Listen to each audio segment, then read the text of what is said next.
వృద్ధాప్యాన్ని ఆపేవేసే లేదా నెమ్మదింపచేసే మొట్టమొదటి gene therapy drug ను రష్యన్ శాస్త్రవేత్తలు అభివృద్ధి చేస్తున్నారు. రష్యా అధ్యక్షుడు పుతిన్ భవిష్యత్తులో మానవులు 150 ఏళ్ల వరకు జీవించే అవకాశం ఉందని గతేడాది జరిగిన ఏఐ సదస్సులో వ్యాఖ్యానించిన నేపథ్యంలో ఈ పరిశోధన ప్రాధాన్యత సంతరించుకుంది.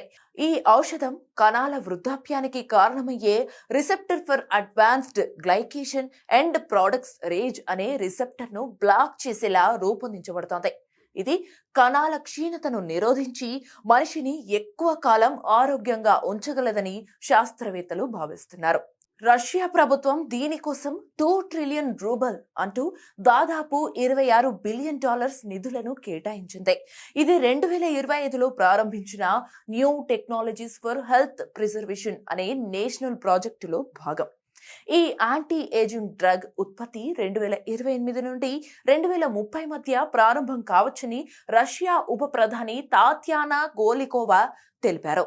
వృద్ధాప్య నిరోధంతో పాటు బయో ప్రింటింగ్ ద్వారా అవయవాలను సృష్టించడం, జ్ఞాపక శక్తిని పునరుద్ధరించడం, రోగనిరోధక శక్తిని పెంచడం వంటి అంశాలపై కూడా రష్యా శాస్త్రవేత్తలు దృష్టి సారించారు. అయితే ఈ పరిశోధన ఇంకా ప్రాథమిక దశలోనే ఉందని, మానవులపై దీని ప్రభావం, భద్రతను నిర్ధారించడానికి ఇంకా చాలా పరీక్షలు అవసరమంటున్నారు నిపుణులు. ఇక రష్యా మాత్రమే కాకుండా ప్రపంచవ్యాప్తంగా అనేక అభివృద్ధి చెందిన దేశాలు వృద్ధాప్య నివారణపై పరిశోధనలు జరుపుతున్నాయి. యాంటీ ఏజింగ్ పరిశోధనల్లో అమెరికా వరల్డ్ లీడర్ గా ఉంది. ఆల్టోస్ ల్యాబ్స్ వంటి సంస్థలు, గూగుల్, జెఫ్ బెజోస్ వంటి దిగ్గజాల మద్దతుతో కణాల పునరుజ్జీవనంపై పరిశోధనలు చేస్తున్నాయి.